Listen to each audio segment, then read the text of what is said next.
Hello guys, आज जो chapter दिख रहा है आपको, 6th chapter physical and chemical changes, इसको हम लोग पीछे पढ़े, अभी भी कुछ पोर्शन बचा हुआ है, तो उस पोर्शन को हम शुरू करते हैं बिना देर किए हुए।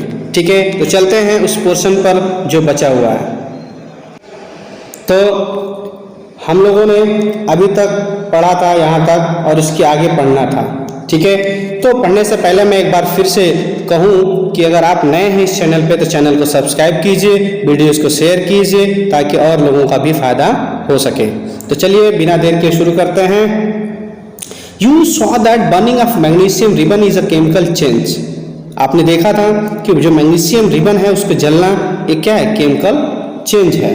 Burning of coal wood leaves is also a chemical change. ठीक है, burning of any substance is a chemical change. सही बात है, कोई भी पदार्थ जो जल रहा है वो क्या है, केमिकल चेंज है। Burning always compounded by production of heat. हमेशा और हमेशा कोई चीज जले तो उसमें एक प्रोडक्ट के तौर पे, एक उत्पाद के तौर पे हमेशा और हमेशा हीट, ऊष्मा हमें मिलती है। ठीक है, चलिए आगे बढ़ते हैं। क्या है, देखिए यहां पर explosion of a fire work is a chemical change. Explosion का मतलब जानते हैं, एक्सप्लोशन ऑफ फायर वर्क मतलब जो हम आतिशबाजी करते हैं, पटाखे फोड़ते हैं। एक्सप्लोशन का मतलब जानते हैं क्या होता है, फोड़ना। ठीक है, बजाना, है ना। तो फायर वर्क का मतलब पटाखों को फोड़ना या आतिशबाजी करना, वो क्या है, केमिकल चेंज है।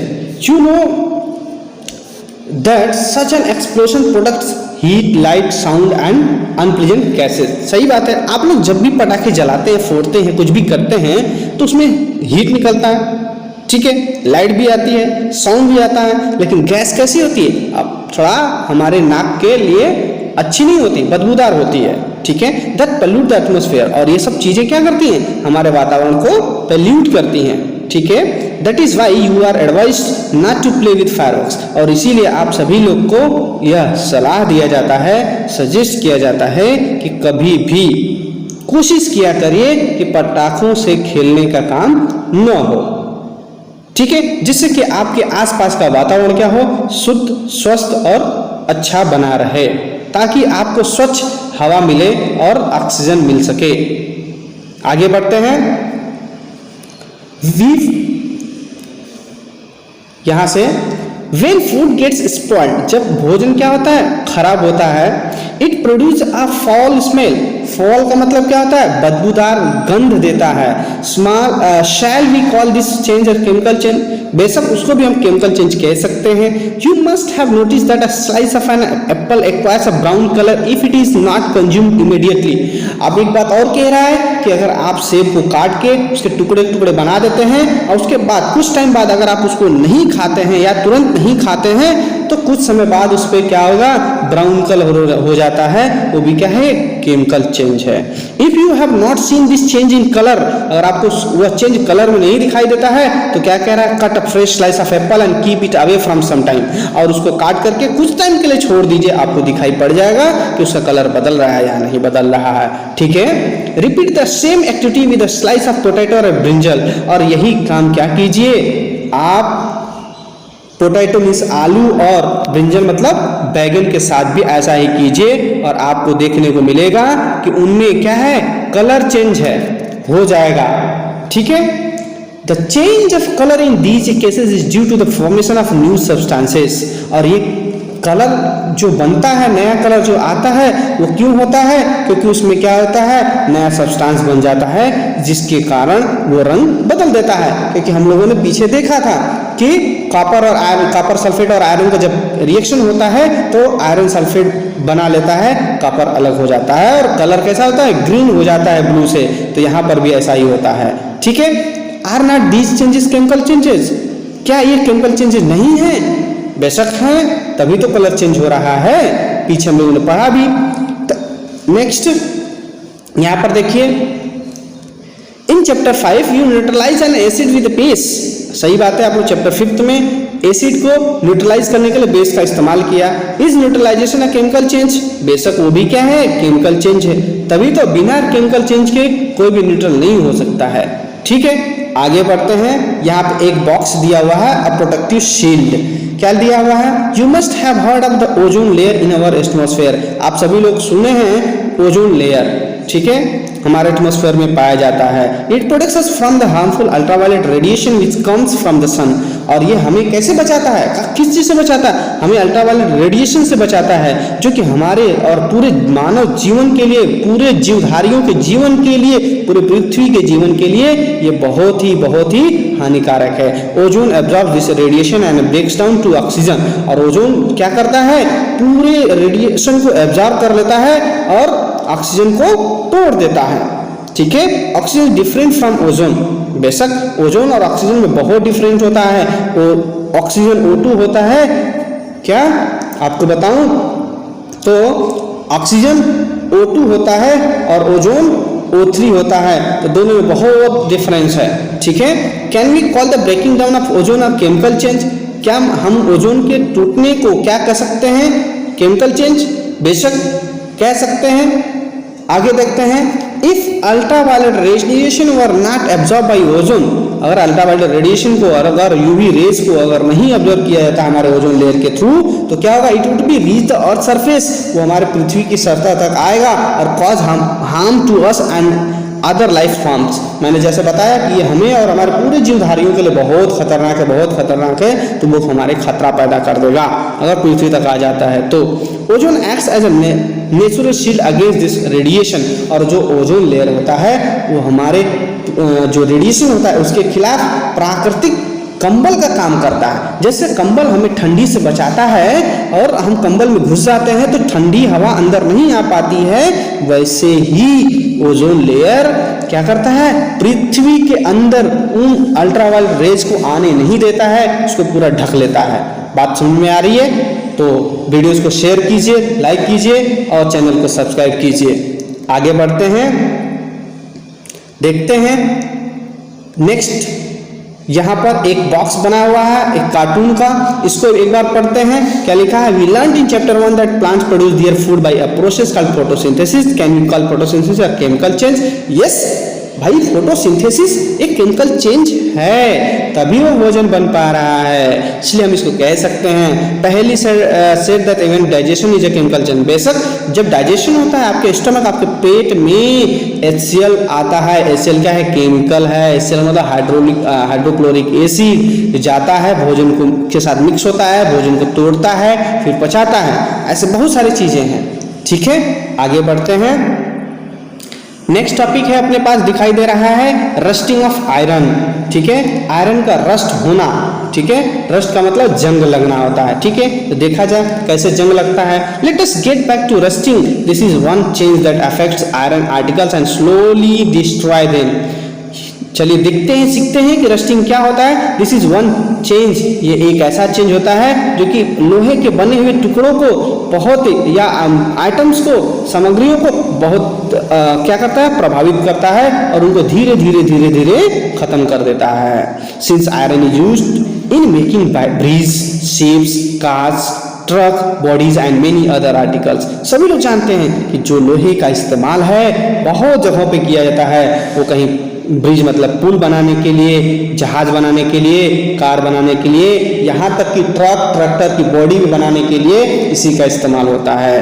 और भी बहुत सारे ऐसे आर्टिकल्स हैं, जैसे आपको बैठने के लिए टेबल, चेयर, कुर्सी, बहुत सारी चीजें। The monetary loss due to rusting is huge. अब यहाँ बात कर रहा है कि यहाँ पे मॉनेटरी लॉस है। मॉनेटरी का मतलब जब बता दूं आपको, आर्थिक तौर पे नुकसान है।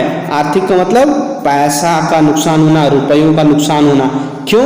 अगर हम एक लोहा खरीद कर लगाते हैं और साल भर के बाद, 1 साल बाद, 12 महीने बाद, 6 महीने बाद उसमें रस्ट लग जाए तो क्या हो गया? बर्बाद हो गया, पूरा अमाउंट खराब हो गया, फिर हम उसको दोबारा उससे सेम नहीं बना सकते हैं। इस तरह से हमारा क्या था? बहुत पैसा खर्च हो जाता है, बहुत बर्बाद हो जाता है, ठीक है। आगे बढ़ते हैं।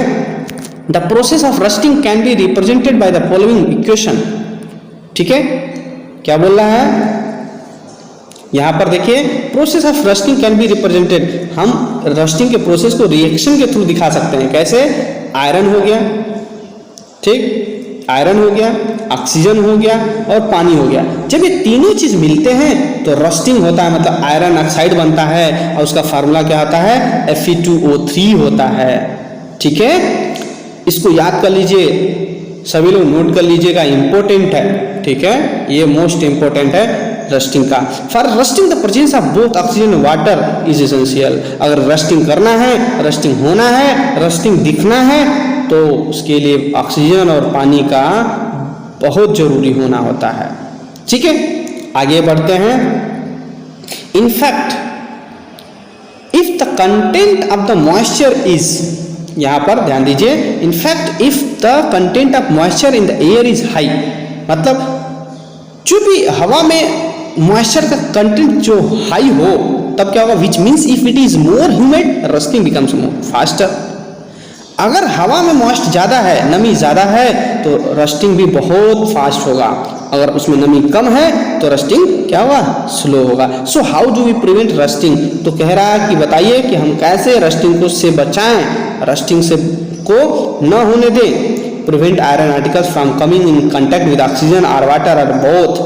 हमें क्या करना पड़ेगा रस्टिंग से बचाने के लिए, हमें हर एक सामान को, हर एक लोहे से बने सामग्री को, आर्टिकल्स को हमें ऑक्सीजन से, पानी से और इन दोनों से क्या करना पड़ेगा, दूर रखना पड़ेगा। लोहे का इनके साथ कोई संपर्क नहीं हो पाए तभी रस्टिंग नहीं होगी, अन्यथा रस्टिंग से कोई रोक नहीं सकता। इसलिए हमें क्या करना पड़ेगा, कुछ ऐसा अल्टरनेटिव ढूंढना पड़ेगा जिससे कि लोहे के साथ ऑक्सीजन और पानी या दोनों का संपर्क न हो सके।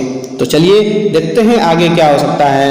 One simple way is to apply a coat of paint और ग्रीस।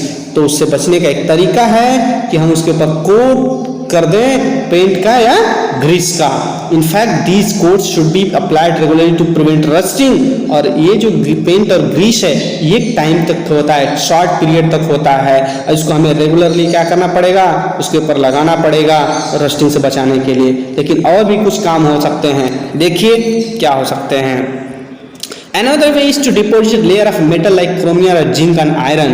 तो यहाँ कह रहा है आयरन के जितने भी पीसेस होते हैं, आर्टिकल्स होते हैं, मटेरियल्स होते हैं, उनके ऊपर हम किस चीज का लेयर बना दें, मेटल्स का। किस मेटल का, क्रोमियम या जिंक जैसे मेटल्स का क्या करते हैं, उसके ऊपर हम लेयर बना दें। ठीक है, बातें समझ में आ रही है। देखिए यहाँ पे क्या बोल रहा है, Oh, that is why my friend Rita is always complaining about iron articles rusting so fast. She lives near the coast. ये कह रही है, अच्छा इसीलिए मेरी जो सहेली है, हमारी जो दोस्त है रीता, वो हमेशा शिकायत करती रहती है लोहे के सामानों का रस्ट होने का, कि लोहे का सामान रस्ट हो रहा है, रस्ट हो रहा है, उसमें जंग पकड़ रहा है, जंग पकड़ रहा है, बहुत तेज जंग पकड़ रहा है। क्यों? क्योंकि वो कहाँ रहती है, समुद्र के किनारे जो होता है कोस्ट, ठीक है, उसके किनारे रहती है, घाट जिसको बोलते हैं, ठीक है, उसके पास में रहती है। आगे, this process of depositing a layer, ठीक है, कहां पढ़ रहे हैं यहाँ, ठीक है, this process of depositing a layer of zinc and iron is called galvanisation. अगर आप जिंक का कोटिंग करते हैं या आयरन के ऊपर उसको लेयर बनाते हैं तो उस प्रोसेस को बोलते हैं गैल्वेनाइजेशन। ठीक है, the iron pipes we use in our homes to carry water are galvanized to prevent rusting. और जो हम अपने घरों में लोहे की पाइप पानी को या एक जगह से दूसरे जगह ले जाने में इस्तेमाल करते हैं वो 100% गैल्वेनाइज्ड होता है, मतलब उसके ऊपर जिंक का कोटिंग किया हुआ होता है। इसी वजह से लंबे लंबे समय तक वो क्या होता है, रस्ट नहीं हो पाता है, वो जंग नहीं लग पाता उस पर। You know that ships are made of iron and a part of them remains under water। हम सभी लोग जानते हैं कि जो जहाजें होती हैं लोहे की बनी होती हैं और क्या होती है, पानी के अंदर ज़्यादा से ज़्यादा पोर्शन उनका रहता है और लंबे टाइम तक वो जहाजें पानी में रहती हैं। तो क्या होता है देखा जाए, on the part above water also water drops keeps clinging to the ship's outer surface। ठीक है, क्या बोल रहा है, and the other part above water also water drops keep clinging to the ship's outer surface। ठीक है, पानी के सतह के बाहर जो पोर्शन होता है उसमें भी क्या होता है, पानी के ड्रॉप्स आते हैं लेकिन उसको क्या करता है, क्लींजिंग कर देता है, साफ करता है। Moreover the water of the sea contains many salts, उसके बाद उसके अलावा बात करें तो पानी के जो समुद्र के पानी होते हैं उसमें नमक ज़्यादा होता है, उसकी वजह से वहाँ क्या होता है, रस्टिंग ज़्यादा हो सकता है। The salt water makes the process of rusting formation first, और साल्टी वाटर जो होता है बहुत तेज क्या करता है, रस्टिंग करता है, इसलिए उसमें क्या होता है, रस्ट ज़्यादा लग जाता है। Therefore the ship suffer lot of damage from rusting in spite of being what, being painted, ठीक है, इसीलिए शिप्स को बहुत सारा डैमेज होता रहता है और उसको पेंट करने के बजाय क्या करते हैं, रस्ट अक्सर हो जाया करता है, ठीक है, उससे वो सफर कर रहा होता है। लेकिन यहाँ बीच में एक बॉक्स आया, इसको पढ़ा देख लेते हैं हम लोग। Stainless steel is made by the mixing iron with carbon and metals like chromium, nickel and manganese. It does not rust. इसीलिए जो स्टेनलेस स्टील होता है, आप लोगों के पास स्टील का बर्तन होता है, स्टील का गेट होता है, स्टील का खिड़की दरवाजा बहुत आने लगा है, तो वो किस चीज का बना होता है, वो mixture of iron, carbon, metal like chromium, निकल, मैग्नीज इन सब का मिक्सचर होता है स्टेनलेस स्टील। मतलब कार्बन होगा, क्रोमियम होगा, निकेल होगा, मैग्नीज होगा, इन सबको मिक्स करके स्टेनलेस स्टील बनाया जाता है, जिसकी वजह से उसमें रस्ट नहीं पकड़ता, जंग नहीं पकड़ता, क्योंकि आयरन का डायरेक्ट संपर्क हो ही नहीं पाएगा पानी और हवा के साथ, तो रस्टिंग हो नहीं पाएगी, इसलिए, ठीक है। आगे बढ़ते हैं यहाँ पर, so much that a fraction of ships iron has to be replace every year, इसी वजह से बहुत सारा जो जहाजें होती 4 महीने 6 महीने साल भर के बाद उनको रिप्लेस कर दिया जाता है, उसमें से कुछ पोर्शन काट के रिप्लेस किया जाता है या रिपेयर किया जाता है, अक्सर ये काम होता रहता है। Can you imagine the monetary loss to the world, और ऐसे जहाजों का, एक जहाज को बनाने में बहुत सारे पैसे आते हैं और उसका रिपेयरिंग मेंटेनेंस अगर ऐसा होता रहेगा तो कितना बड़ा अमाउंट में लॉस हो रहा है, जरा सोचिए, ठीक है, बहुत बड़ा नुकसान हो रहा है पैसों का, ठीक। तो आगे चलते हैं, इसलिए रस्ट बहुत खतरनाक है, उसको समझना और रोकना है। Next, crystallisation. नेक्स्ट टॉपिक क्या है, क्रिस्टलाइजेशन। इसमें क्रिस्टल बनाने की बात होगी, ठीक है। देखते हैं यहाँ से, in class 6 you have learn that the salt can be obtain by the evaporation of sea water. सही बात है, सभी लोगों ने जाना है, सीखा है, समझा है कि नमक कैसे बनाया जाता है, समुद्र के पानी का वाष्पीकरण करके। इवेपोरेशन का मतलब क्या होता है, वाष्पीकरण, ठीक है, वाष्प बनाया जाता है, वेपर बनाया जाता है, उसके बाद जो बचता है वो अपना साल्ट हो जाता है। The salt obtain in this manner is not pure and its crystals are small. और इस तरीके से जो नमक पाया जाता है वो क्या होता है, प्योर नहीं होता है, शुद्ध नहीं होता है, और उसमें कुछ न कुछ छोटे छोटे कण रहते ही रहते हैं, और उसके कण भी क्या होते हैं, बहुत छोटे होते हैं। The shape of the crystals can't be seen clearly, और जो क्रिस्टल के जो शेप होता है, जो उनकी छोटे छोटे होते हैं, वो आंखों से क्लियर नहीं दिखाई देते हैं। However large crystal of the pure substance can be form from there. आगे पढ़ते हैं, ठीक है।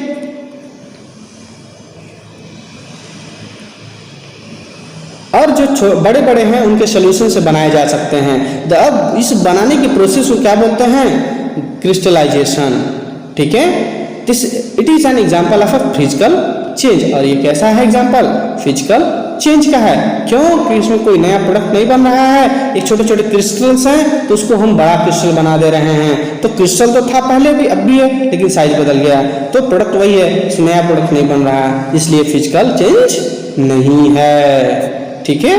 चलिए आगे बढ़ते हैं, एक्टिविटी 6.9, ठीक। क्या बोलता है, बहुत सावधानी से उसको करना है। यहाँ दिया, use only dilute sulphuric acid, be careful while boiling water. हमें डाइल्यूट सल्फ्यूरिक एसिड मतलब H2SO4 ही इस्तेमाल करना है, उसमें भी डाइल्यूट वाला इस्तेमाल करना है, ठीक है। देखते हैं आगे, take a cup full of water in a beaker and add a few drops of dilute sulfuric acid। कह रहा है कप फुल मतलब एक कप भरा कप में पानी भर लीजिए, वो पानी कितना होना, पूरा भरा होना चाहिए, ठीक। उसको क्या कीजिए, बीकर में डाल दीजिए, फिर उसके बाद कुछ बूंद, ठीक है, डाइल्यूट सल्फ्यूरिक एसिड डाल दीजिए। फिर क्या बोलता है, हीट द वाटर, फिर उस पानी को गर्म कीजिए। When it start boiling add copper sulphate, और जब वो बॉयल करने लगे तो उसमें कॉपर सल्फेट डाल दीजिए, ठीक है। कॉपर सल्फेट मतलब CuSO4 डाल दीजिए। पाउडर स्लोली व्हाइल स्टिरिंग, ठीक है, व्हाइल स्टिरिंग कंटिन्यूअसली। अब उसको क्या करिए, और चलाते रहिए चलाते रहिए चलाते रहिए, उसको हिलाते रहिए, उसको रोकना नहीं है। Continue adding copper sulphate powder till no more powder can be dissolve, और उसको तब तक उसको मिक्स करते रहिए, पाउडर डालते रहिए जब तक कि वो अंत तक ऐसा स्थिति ना आ जाए कि उसके बाद और भी पाउडर ना मिलाया जाए। मतलब ऐसा स्थिति ला देना है कि उसमें और एक्स्ट्रा पाउडर ना डाल पाए। ठीक। Filter the solution, allow it to cool, अब सोल्यूशन को फिल्टर कर दीजिए और उसको ठंडा होने के लिए छोड़ दीजिए। Do not disturb the solution when it is cooling, और जब वो ठंडा हो रहा हो तो उसको डिस्टर्ब नहीं करना है, अन्यथा वो भड़क जाएगा, फिर से गड़बड़ हो जाएगा। ठीक है, आगे look at the solution after some time, और कुछ समय के बाद सोल्यूशन देखिए क्या होता है। Can you see the crystals of copper sulphate, क्या आप वहां पे देख पा रहे हैं कि कॉपर सल्फेट का क्रिस्टल बना हुआ है या नहीं।